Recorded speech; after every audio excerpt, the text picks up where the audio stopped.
Actually, the biggest problem in Kenya are not politicians. They are the religious leaders. I went to a meeting, and I will not give you the details. But as I was leaving, I was asked to pass by to pick mafuta ya gari.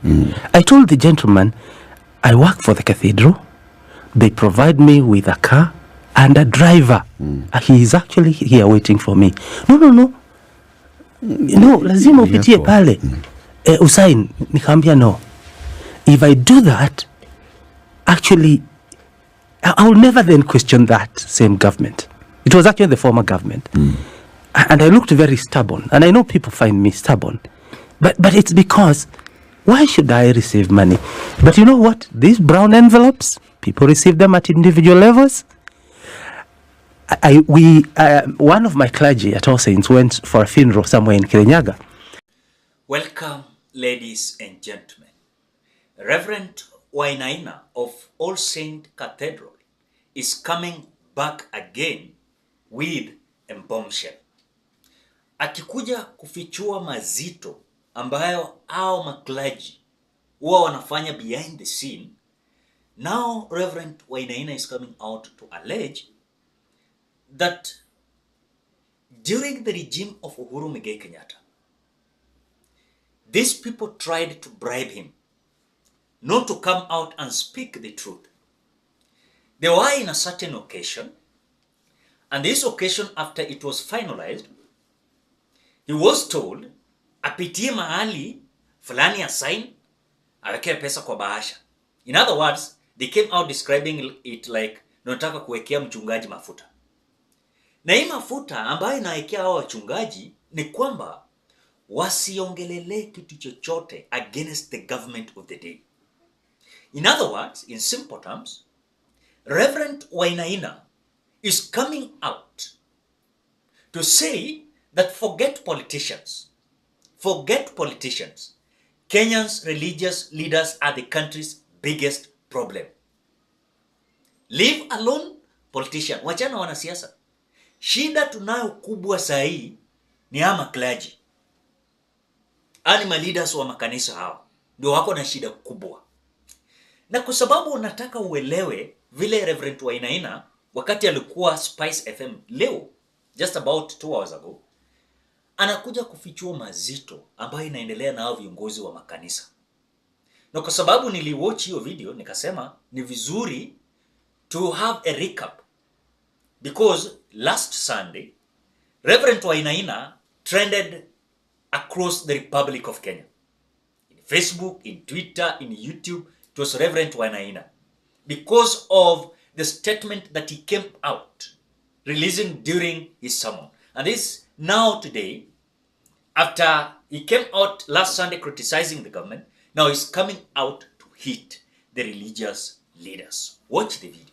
The biggest problem in Kenya are not politicians. They are the religious leaders. I went to a meeting, and I will not give you the details. But as I was leaving, I was asked to pass by to pick mafuta ya gari.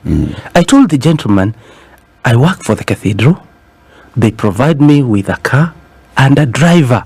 He is actually here waiting for me. No, lazima upitie pale. Usain, nikamwambia no. If I do that, actually, I will never then question that same government. It was actually the former government. And I looked very stubborn. And I know people find me stubborn. But it's because, why should I receive money? But you know what? These brown envelopes, people receive them at individual levels. One of my clergy at All Saints went for a funeral somewhere in Kirinyaga. And on her way back, she receives some Mpesa. Then anauliza, where did that come from? No, that politician who came had given wachungaji ambao walikuwa kwa mazishi 100,000 to share. And you know why that money is given? So that he has a place in the funeral to address the mourners. Look, the clergy becomes brokers. I went somewhere in Embu one time, and I had that afternoon, clergy in the area, Anglican clergy, had mobilized people and taking them kwa mheshimiwa fulani. And then they were given millions that they needed to share. Unfortunately now in the sharing, akachukua nyingi kuliko wengine. So clergy are there in collars and they are fighting about handouts. So I want to agree with you. If Jesus came here, he will not chastise first the politician. He will actually chastise. So it's not a new thing. Leader. No, it isn't. It's however, what we have seen religious leaders do from time immemorial. However, that doesn't make it right. And that's why the prophets were there, to continuously tell the religious leaders as well as the political leadership. It's a power play. It's about influence and how people benefit economically. Who starts this? Who starts this power play? Is it the politician who's trying to influence the clergy, or is it the clergy who's trying to influence the politician? Actually, it's paradoxical. It is paradoxical. It is paradoxical. It can start from any. Remember, both have power and influence. So I can initiate it, and I have the language. I even know, and this pulpit belongs to me. And you have the people. Yes. Then you chota. But the politician also can introduce it and say, hey, mchungaji, for a long time gari yako haijakuwa na tires. Nothing is given for free. Hauna shamba ya kanisa. I wish people would know that. So unfortunately, we are in a paradox. Where shall Jesus come from to come and do what Mheshimiwa Sankok says? Depata watu wakiuza mboga na sukuma kwa kanisa. Piga makofi. Where shall we get this? You know, Latif, I feel bad. Why should I just come? Well, I read something somebody said. Well, I've had many things people say about my sermon on Sunday. I'm a Rudy, and he has picked from where he left. That says what? That the church doesn't engage. So that nobody picked up. So I asked myself, do I have a problem? In fact, some politicians will say, Wainaina ako na shida nyingi sana. Mimi sina shida yote. Me, I want to be faithful to Christ. I don't know whether you know, when I was leaving All Saints Cathedral, during my farewell, I asked the members, have I ever stolen anything from you? Yeah. If I have, come. I want to be faithful at an individual level. I want to be accountable. I wish I would see many of our clergy do such things. So actually, Christ is present. It's only that we don't want to give him room. That's why he's born in the manger.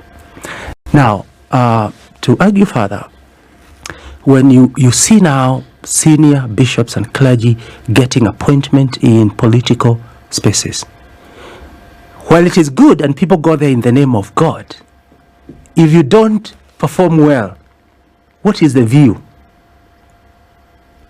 by the people about religion? How do they view Christianity? They are like, watu wanajua kutuchezea sana. Same. It's the same people. So actually I can imagine it's very frustrating now for people to believe, especially in pastors. When you now look, and sorry, I criticize even Christianity. I don't think I just attack politicians.